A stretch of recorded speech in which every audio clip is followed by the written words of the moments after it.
भारत सरकार ने बेरोजगारी से निपटने और युवाओं को रोजगार के अवसर प्रदान करने के लिए एम्प्लॉयमेंट लिंक्ड इंसेंटिव योजना को मंजूरी दी है।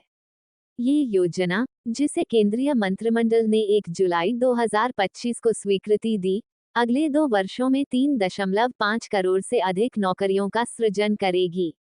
एम्प्लॉयमेंट लिंक्ड इंसेंटिव योजना न केवल बेरोजगार युवाओं को रोजगार प्रदान करेगी, बल्कि सामाजिक सुरक्षा और कौशल विकास को भी बढ़ावा देगी।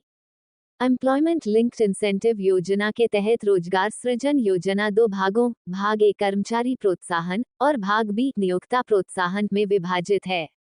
इस लेख में हम इस योजना के उद्देश्यों, पात्रता, आवेदन प्रक्रिया और लाभों को विस्तार से समझाएंगे ताकि आप इसका पूरा लाभ उठा सकें।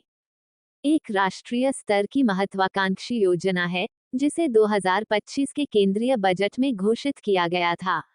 इस योजना का मुख्य उद्देश्य विनिर्माण और अन्य क्षेत्रों में औपचारिक रोजगार को बढ़ावा देना है। Cabinet approves employment linked incentive इली के तहत सरकार ने 99,446 करोड़ रुपए का बजट आवंटित किया है, जिससे 1.92 करोड़ पहली बार नौकरी करने वाले युवाओं को लाभ मिलेगा। ये योजना नियोक्ताओं और कर्मचारियों दोनों को प्रोत्साहन प्रदान करती है, जिससे देश की अर्थव्यवस्था को मजबूती मिलेगी। पहली बार EPFO employees provident fund organisation में पंजीकृत होने वाले कर्मचारी। मासिक वेतन 1 लाख रुपए तक। 6 महीने की सेवा और वित्तीय साक्षरता कोर्स पूरा करना।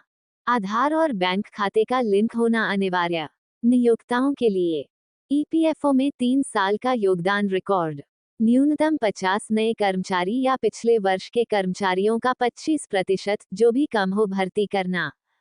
50 से कम कर्मचारियों वाले नियोक्ताओं के लिए कम से कम 2 अतिरिक्त कर्मचारी और 50 से अधिक कर्मचारियों वाले नियोक्ताओं के लिए 5 अतिरिक्त कर्मचारी भर्ती करना। भाग ए, पहली बार नौकरी करने वाले कर्मचारियों के लिए 15,000 रुपए तक का 1 महीने का वेतन 2 किस्तों में 6 महीने और 12 महीने बाद। दूसरी किस्त के लिए वित्तीय साक्षरता कोर्स अनिवार्य। प्रोत्साहन राशि का एक हिस्सा बचत खाते में जमा होगा।